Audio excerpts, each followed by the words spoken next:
నిన్నటి బుధవారం రోజున టాయిలెట్ గ్రౌండ్లో తెలంగాణ రాష్ట్ర ప్రభుత్వం ప్రతిష్టాత్మకంగా తీసుకున్న ప్రజాపాలన దినోత్సవం సందర్భంగా అక్కడ ముఖ్య అతిథిగా విచ్చేసిన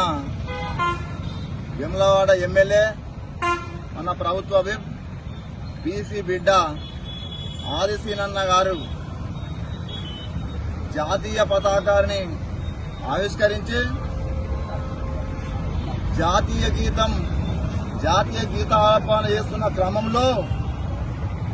జిల్లా పాలనాధికారి అయిన సందీప్ కుమార్ ఝా గారు విచక్షణ లేకుండా ప్రోటోకాల్ పాటించకుండా తన కారు సైరన్ మోగించుకుంటూ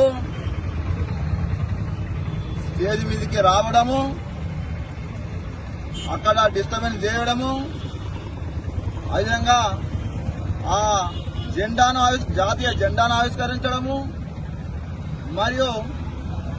ఆ జాతీయ గీతాలాపనలో కూడా ఆసీనన్న సెల్యూట్ చేసే క్రమంలో అతను డిస్టర్బెన్స్ చేయడము, ప్రోటోకాల్ పాటించకపోవడము, వీటన్నిటినీ మేము బీసీ సంక్షేమ సంఘం పక్షాన, బీసీ కుల సంఘాల పక్షాన, అంబేద్కర్ సంఘాల పక్షాన, మాలమాలల పక్షాన, మాదిగ దండోర పక్షాన, అన్ని ఎస్సీ ఎస్టీ బీసీ మైనార్టీల పక్షాన మేము తీవ్రంగా ఖండిస్తూ అతనిపై చట్టరీత్యా చర్యలు తీసుకోవాలని చెప్పి ఈరోజు జిల్లా ఎస్పీ గారికి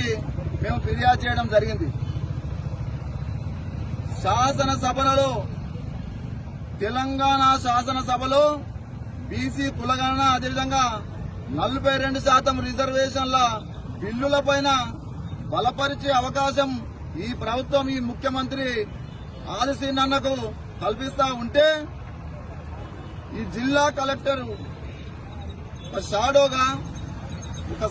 ఒక సైకోగా తన ఇష్టారీతిన వ్యవహరిస్తూ అటు ఆదిశీనన్నను అదేవిధంగా ఆ జెండాను, జాతీయ పతాకాన్ని అవమానపరచడం మేము మరొక్క మారు తీవ్రంగా ఖండిస్తూ అతనిపై చర్యలు తీసుకోవాలని చెప్పి ఎస్పీ గారు ఫిర్యాదు చేసినాం. ఎస్పీ గారు కూడా పై అధికారులతో ఆలోచన చేసి చర్యలు తీసుకుంటామని మాకు హామీ ఇచ్చారు. ఇదే సందర్భంగా మేము ముఖ్యమంత్రి గారికి, ప్రభుత్వానికి కూడా మా బడుగు బలహీన వర్గాల నాయకులుగా, సంఘాలుగా విజ్ఞప్తి చేస్తా ఉన్నాం. ఇటువంటి కలెక్టర్ పైన